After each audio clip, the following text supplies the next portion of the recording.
So if you are posting anything, if you've taken some great photos during lunch, a couple of selfies, then please hashtag platform 1225.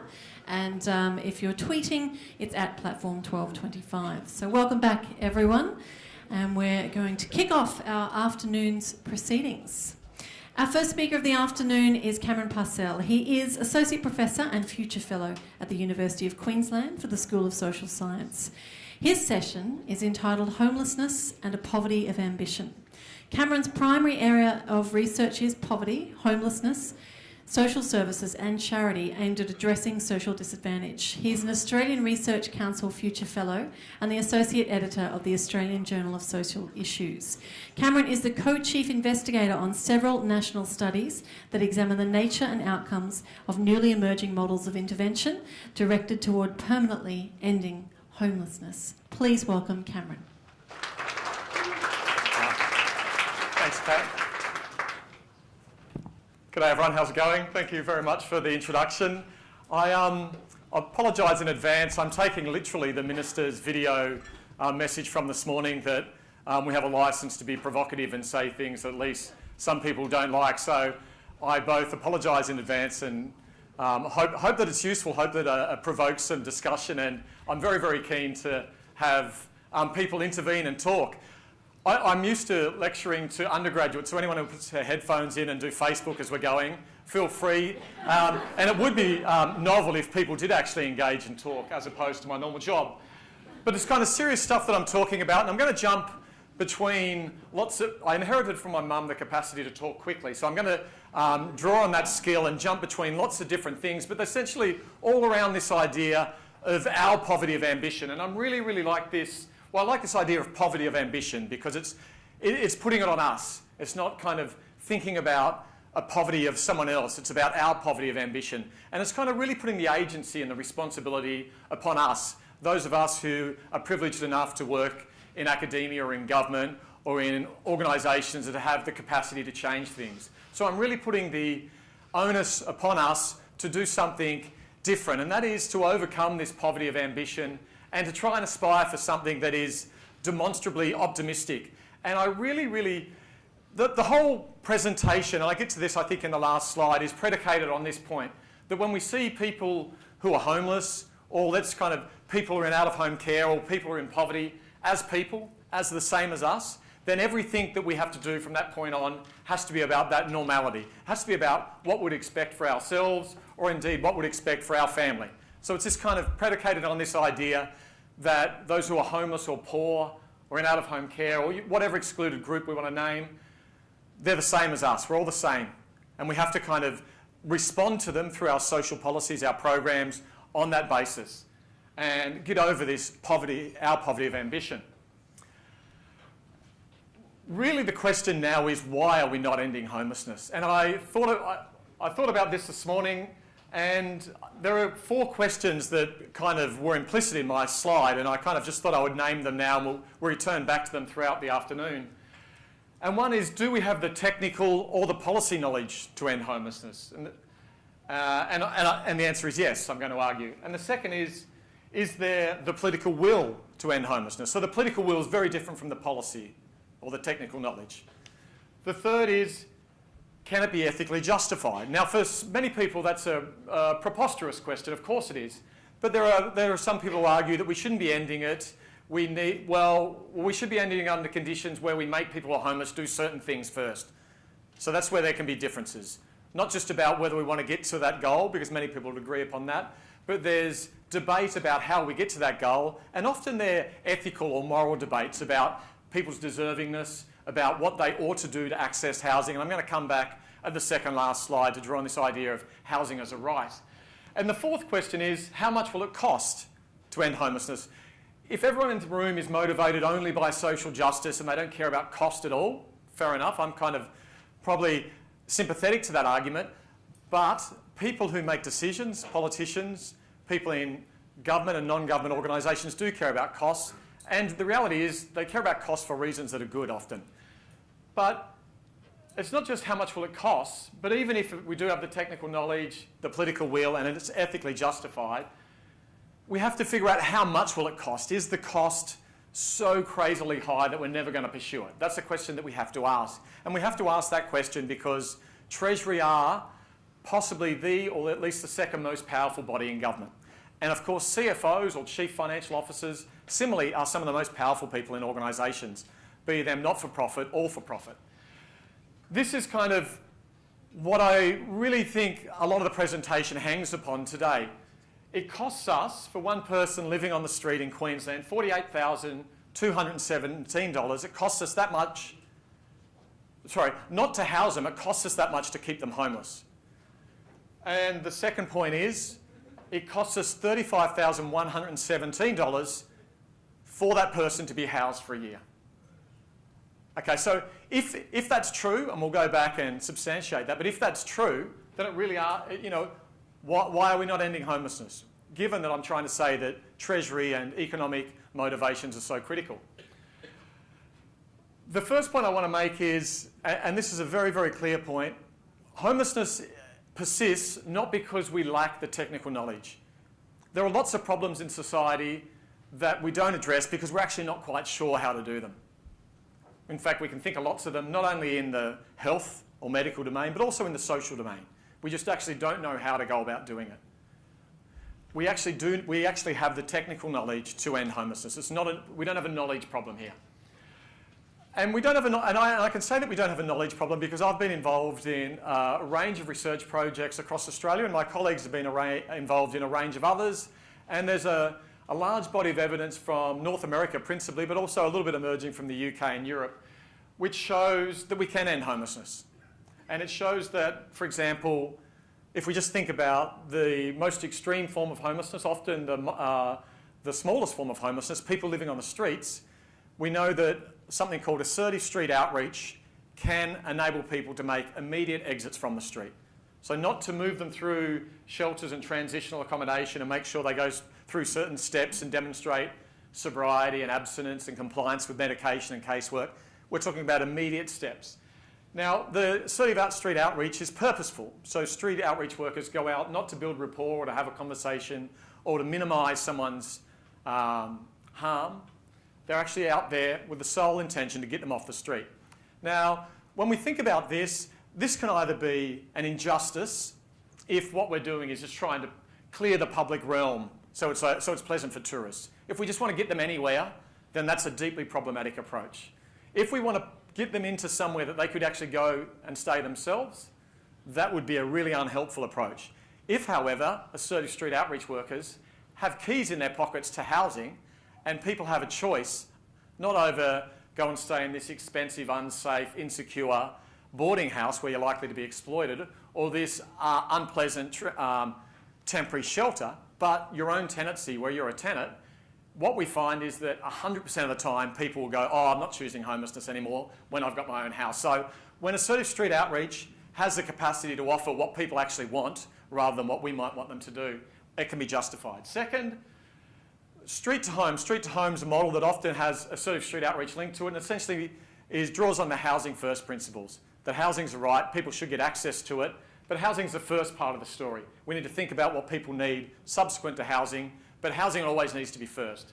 What we know is that from the studies conducted in Melbourne, Sydney and Brisbane, not all of them street to home, one Journey to Social Inclusion in Melbourne, between 85 and 90% of people that get off the street through assertive street outreach and get into housing, they're there a year later.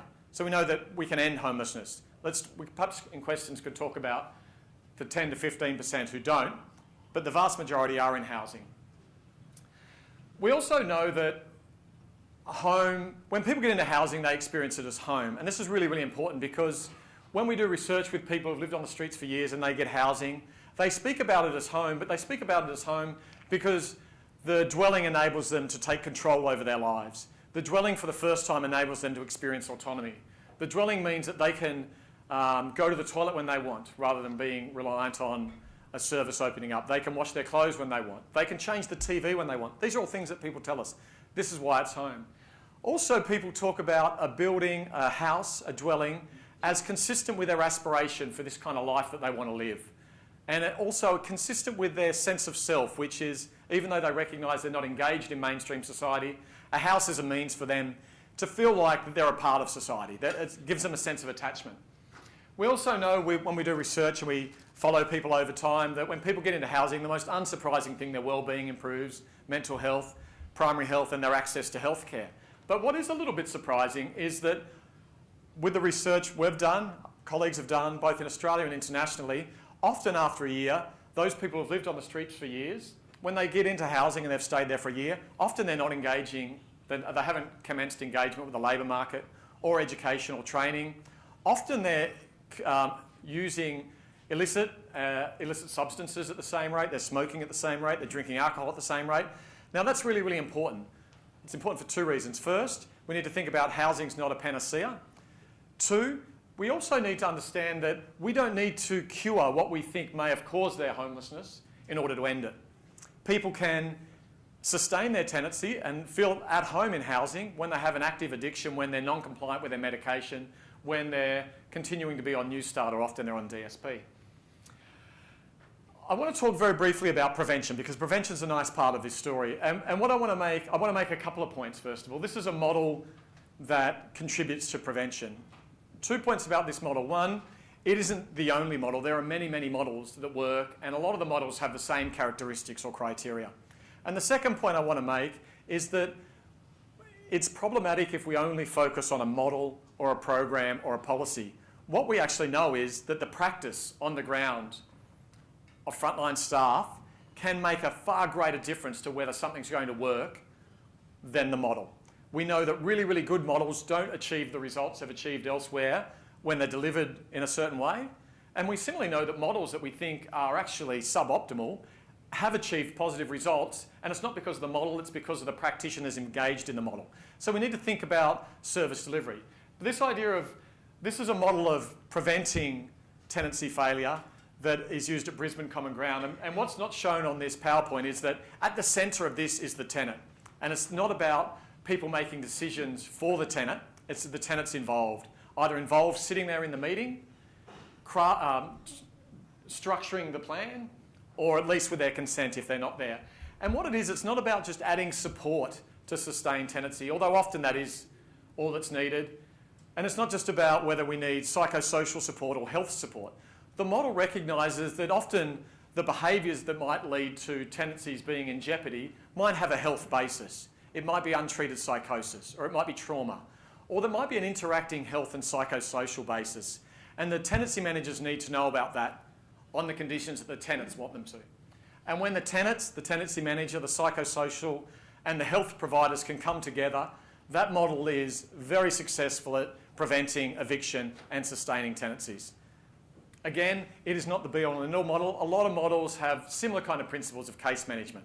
But what's really, really important is to understand that the health issues, particularly untreated health issues, can often manifest in things that tenancy managers find problematic. That is, people not paying their rent or being a nuisance to their neighbours. We have to understand how to respond to them, and responding to them simply with a tenancy response in the absence of that health or psychosocial support is not contributing to a housing outcome. And often we know that people, when they get into housing, they may end up homeless again, and they do so because often an absence of this kind of preventive model.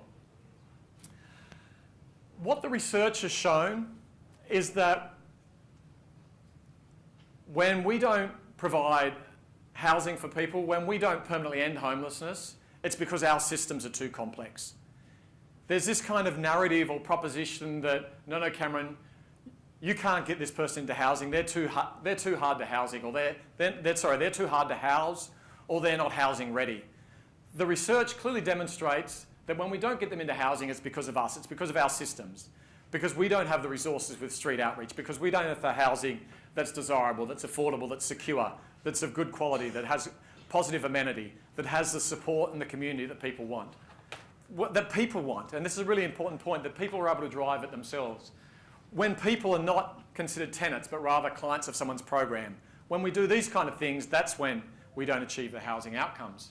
And this is really important because, at least in Sydney and Melbourne, where we saw those 85 to 90% housing sustainment outcomes after 12 months, you can automatically think, oh yeah, but I bet you they just went around and creamed and got the easiest people to house.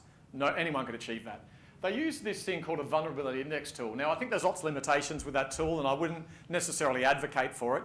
But what it is, it's essentially a tool that was developed in Boston Healthcare in the US to measure people's vulnerability, and that's determined by who's likely to die the soonest. And rather than screening out those people were screened in.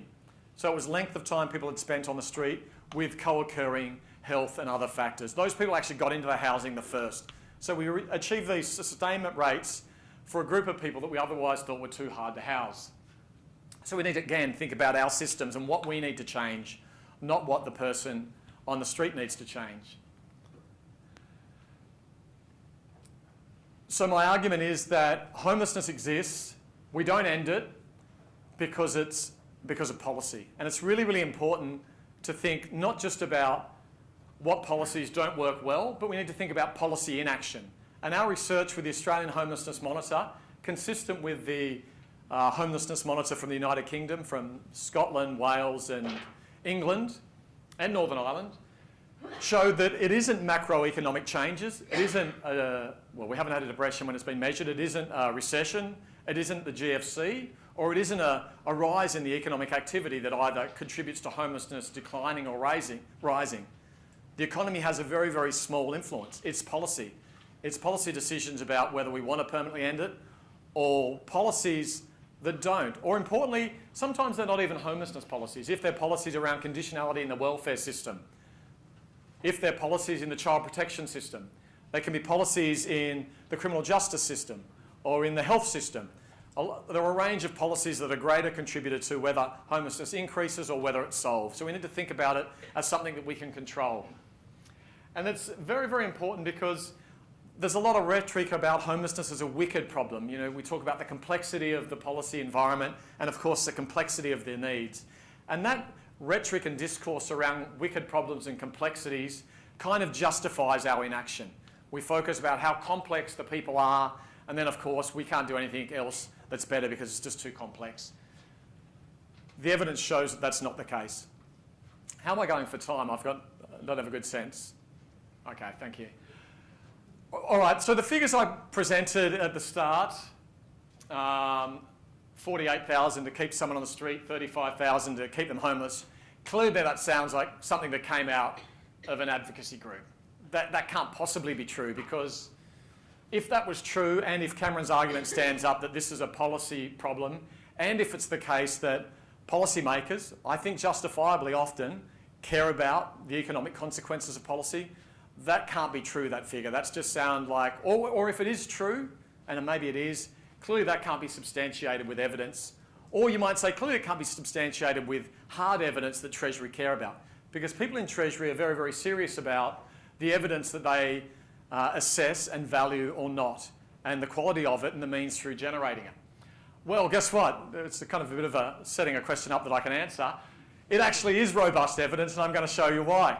What we did is we tried to test this idea that was floating around in the United States, and then Kevin Rudd advocated for it at the time he came into office in 2007, and then it influenced the white paper. This idea that it costs more to keep someone homeless than it does to house them. We tried to test that.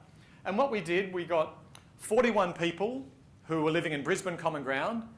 All of them had been living on the streets for at least 1 year, and all of them, at the time we got their informed consent, had been living in Brisbane Common Ground for a year. So what we did is we asked them, can we access your government data? And they all thought that we already could anyway, and then when we explained to them we couldn't, they thought we kind of had this logical system where we could do these things, but we couldn't.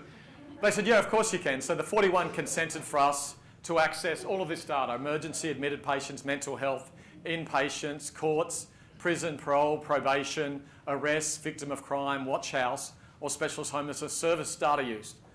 All of this data, right? If what people had previously done, they've tried to go out and survey people and said, oh, in the last year, which one of these? And people just essentially make it up. I don't even know how many times I saw someone last year, let alone all of these together, and over a 2-year period, and when I've been living on the street. So we got their admin data. So that means the official data that is recorded by each of those government departments. And some of this data is super robust. The health data is as robust as you can get. In fact, the health data, they don't only know everything that happens to us when we have a touch point with Queensland Health, but they cost us individually. Cameron had a broken arm in Bundaberg, and that was a different cost from when he had a broken arm in Rockhampton, for example. So they've got this really precise data, and we were able to get that data. It only took me 2 years to get it through ethics, but we got it. And I'm not even joking, I was quite young at the time. So think about a 2-year window. There's a 12 months, all of our 41 people were living on the street somewhere in southeast Queensland. The second 12 months of our 2-year window, all of the people are living in permanent supportive housing. Now, something you need to know about permanent supportive housing is it's not a shelter, it's not a group home, it's not transitional. People who are there are tenants. They're not in someone's program, they're social housing tenants. They access support under conditions of their own volition. They choose or not, but support's proactively, assertively provided, but people don't have to engage with it, and often they don't, or more likely they use support in ways that look like this depending on what they want, and they get to decide. If they say no to support, bugger off, no problems, they're tenants, they keep their housing. So it's not conditional. So the 24-month window, and this is what we're going to kind of go through now very quickly. When I've got 5 minutes to go, Caitlin, can you please kind of, thank you very much. So this is our data for mental health. So you can see in this column here, for our 12 months when they were living on the street, they had 1,020, our 41 people, they had 1,029 episodes of mental health. Again, Health have this amazing data about how much it costs. It costs Queensland Health $372,498 to provide those 41 people mental health care in the year that they're on the street. The next column to the right, you can see that they had far fewer episodes, 359 minutes. You can see the minutes. They actually calculate by the minute. That's amazing, isn't it? It must take them many minutes to even calculate that. 129,000 they used. So this column here, this is when they were tenants. So this is not different people. This is not predicting what they might have done if we'd given them housing. This is actually what they did. $242,000 less use of mental health services in the year they were housed compared to when they were homeless. You can kind of see where I'm going. I'll go quickly now. This is police. This is interesting. It's not just interesting because they used $81,000 less in police services. It's a weird notion, police services, isn't it? Who's ever been to the police and thought it was a service? Not only did they use $81,000 less, but what I think is really, really interesting here, for those who are not kind of, not really compelled by these economic arguments, we think about people who are homeless, they're thieves or they're in trouble or they're kind of doing this. The people didn't change, but their offending profile changed. And it didn't change because we trained them. It changed because of the social conditions of their lives changed. When we withhold resources from someone and keep them on the street, these are the kind of things that are going to happen. They're going to be offenders, they're going to be victims of crime, they're going to stay in the watch house, which costs about 3 times more than if we stay upstairs. And that's not even a joke. Again, you can see this is all the columns. You can see the column here. So this is how we get to that figure. In the year, our 41 people used, can you see this, $1,976,916 worth of Queensland government services. Again, not projected, not estimated. This is the services they used because it's recorded. When they lived in permanent supportive housing, they used $852,000. I'm going to go quickly here because you're getting the point. The point is they used $1,124,000 less in government services when they were housed. But you might say, yeah, Cameron, but that's not a fair comparison because it cost us money to have them in housing. Absolutely fair point. So we see that if we divide those numbers by 41, it cost us $48,000 for someone who's homeless. We already knew that. But only $20,000 for when they're in housing. But we have to add $14,000 to this because for each person, it costs us $14,000 to provide the housing. So we have to add this, $14,000 to the 20, and that's how we get our $35,000 versus $48,000. So there's a $13,100 cost offset. Or importantly, I like to think how much it costs us to keep people homeless. Again, putting the onus back on us, the responsibility back on us to change, which I think is really important. And when we're thinking about this idea of identity, we need to think these people were no longer clients of a program or criminals or in court or parolees or inmates or patients. They were just citizens. And this is not just a normative kind of identity thing. This is actually formally through not engaging with those services, if we want to call them services. Okay, what are we doing now? This is where, what we're doing now is, so this kind of common ground and the street to home, this came out of the policy agenda that we should permanently end homelessness. So what are we doing? And we produced a lot of evidence for governments, for academics, published around the world, and everyone was very impressed with themselves. You know, we can end homelessness, isn't this tremendous? And now we've got services which are washing the clothes of people in the street, or even showering people in the street. And this kind of business is booming, and the two people that established this, they won Young Australians of the Year. And it doesn't stop there. They've kind of come up with a new idea that we can kind of share and create content on the street, and we can put chairs out and people can watch movies and stuff on the street. And this is kind of my critique. My critique, these people who go out and do this, right? I'm sitting on my couch at night watching maths or something. They're getting off their couch and doing stuff, right? So let's kind of be very clear about where my critique is. My critique isn't about a system.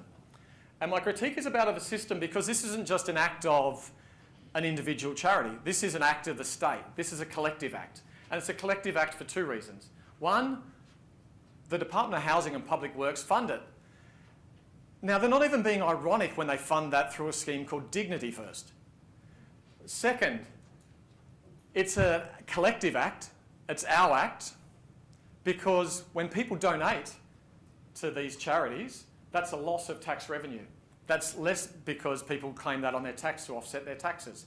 That's less money the Commonwealth has to build those houses and support workers that enable us to keep 90% of people in. I also argue that it can kind of, it sets our expectations too low. Again, I'm arguing this at a system level, not a volunteer level, who I don't have anything bad to say about. It's a systems level.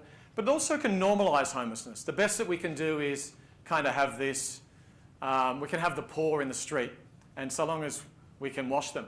Now, I wrote about this in a newspaper, in the Sydney Morning Herald. When you're an academic, you don't expect people other than your mum to read your material. When I'd written for the newspaper, people read it. And it's fair to say that I was the most unpopular person in Australia. People didn't like the things I had to say. And what was really interesting was, initially they were very critical of me, and they were critical of me because they were arguing that their position was more just than mine. And I was puzzled by this because my argument was, no, we shouldn't do this. We should build and provide housing. And their argument was, no, you're ridiculous. We're more just than you. So I analysed the hate mail I got. Some of it was online at the newspaper, the comments, which are always far more interesting to read than the actual article. And some of it was personal emails, some of them written letters. And the kind of,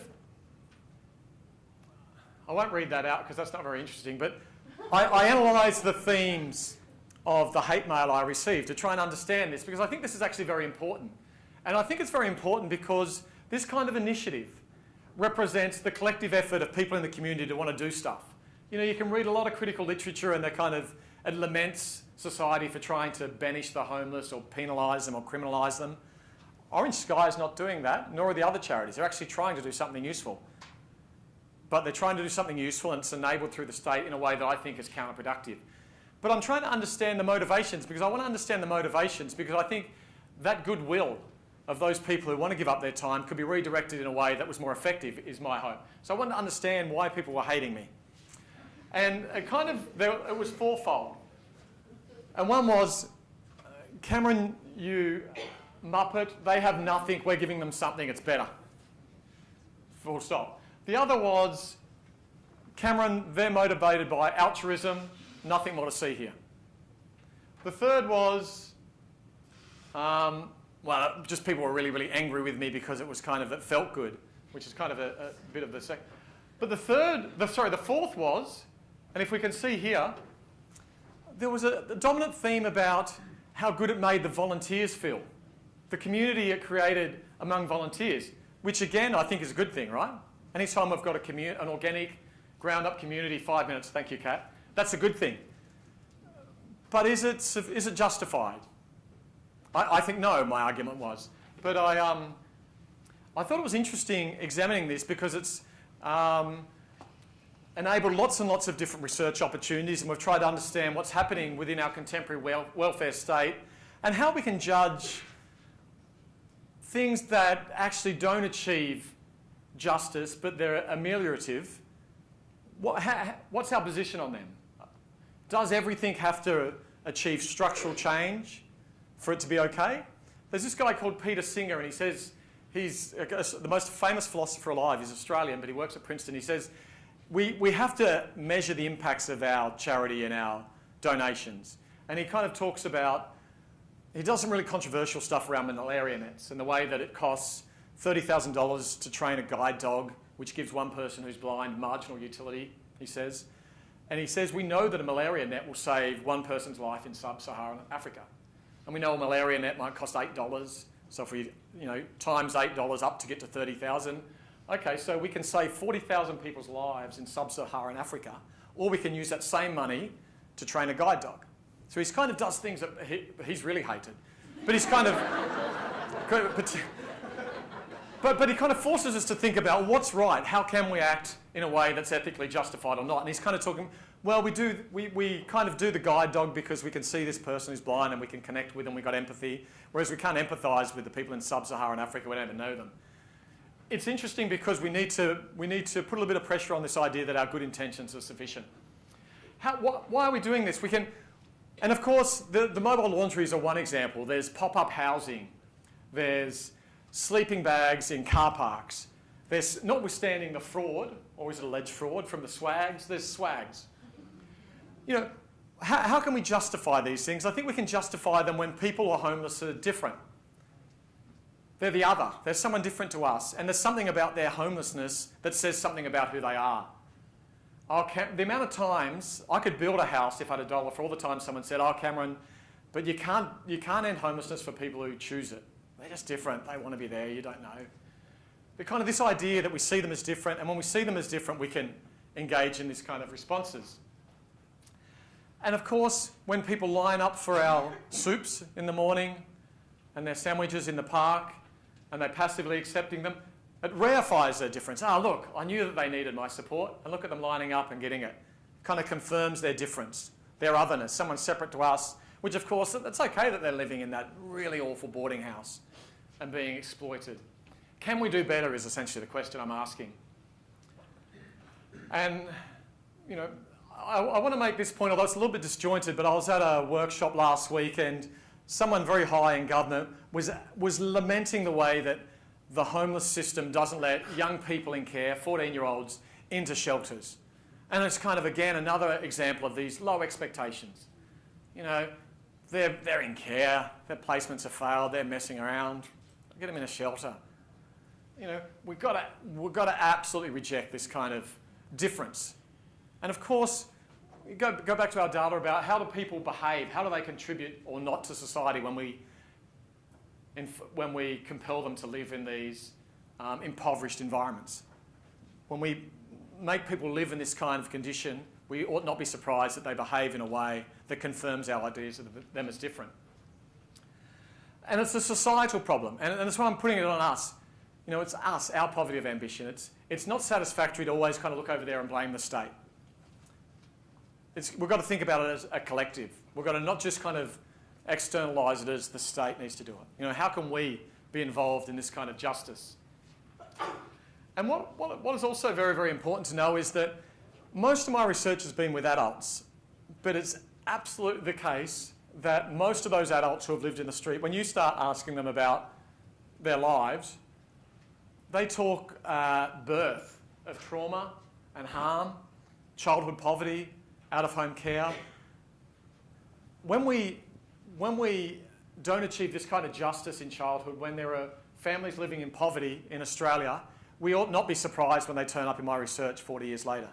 We need to think about ending homelessness and do whatever we can to end it now, but we need to think about what are the social conditions or the seeds early on in life that contribute to it later on in life. But what I really want to advocate for on my last slide, I've probably got 1 minute, Caitlin, is that okay? Is this kind of idea of optimism. And optimism naturally flows from this positioning of people who are homeless or any other group as the same as us. as soon as we see them as the same, we have to have an optimistic expectation about what they're going to achieve. You know, the best they're going to achieve is not all of their case goals being met at the end of the support period. We've got to think much more optimistically than that. The best that they're going to achieve is not just some insecure, part-time, meaningless job. Of course, we all do those jobs, but when they're a pathway to a broader life vision, how can we contribute toward those? Or more importantly, how do we stifle them or undermine them by the way that we practice? Housing first is a thing that happens with adults. How can we translate that for young people? We can't translate programs from one population to the other without making lots of changes, but it doesn't matter because housing first is really a philosophy. It's about housing's a right, but it's also about people have an opportunity to make choices. Now, of course, all of our choices are fettered by our age, our health, what's happening in our life, but we always need to be working from the premise that people get to choose.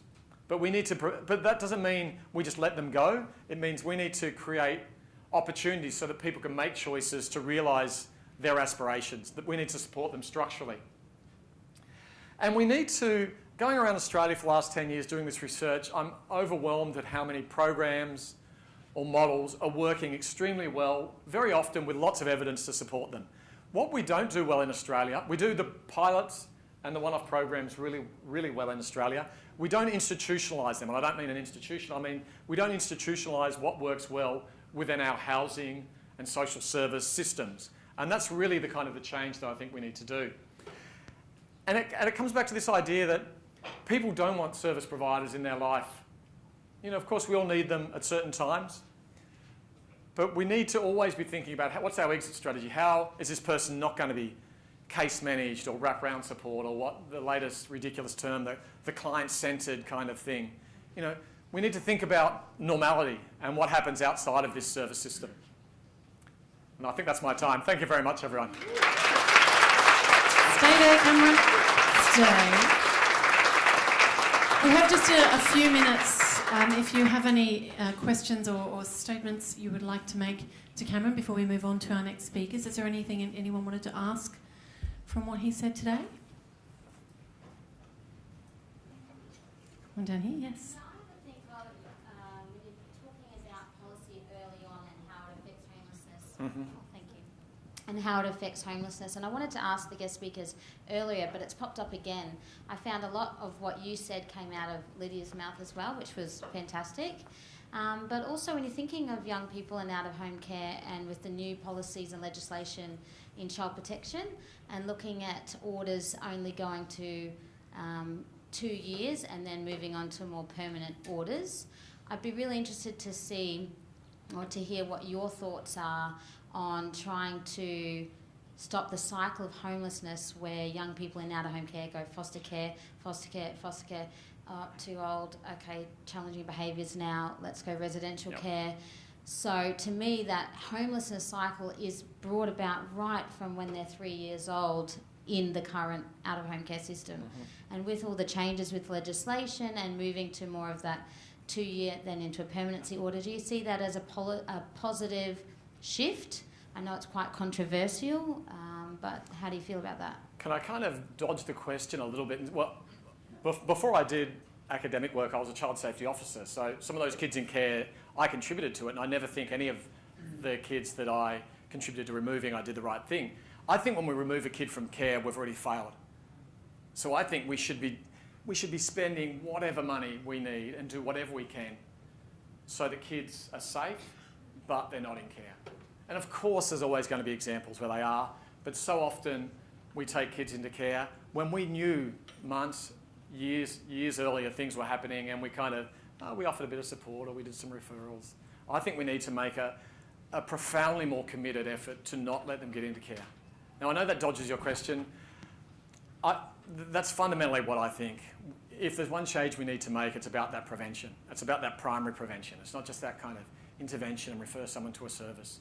Because I referred many families to hundreds of services, and I don't think any of them kind of disrupted the trajectory. Well, I shouldn't say that. I think very few of them disrupted the trajectory. So I think we need to think about, you know, no one in my neighbourhood has ever had child safety visit. It's not a coincidence that the people who child safety, the people that I used to go and visit are all in poor neighbourhoods and all the families are poor. It's not just coincidental. We need to think about the way poverty creates the conditions for people to end up I having think a where my notification. mind also goes to is for, I heard the other guest speaker talk about, and I've experienced with other children out of home care, where they go from school to school to school and the education is disrupted and all the, the disadvantages keep compounding. Yep. And that's why I'm curious with that particular legislation, what people view as, is it great making a more stable environment where young people in care can build those roots, not lose their connections with family, but try and break the cycle of this, what I look at as homelessness very early on. I think you're absolutely... Can I mention my PhD student, Madonna Bowman, who's about to submit?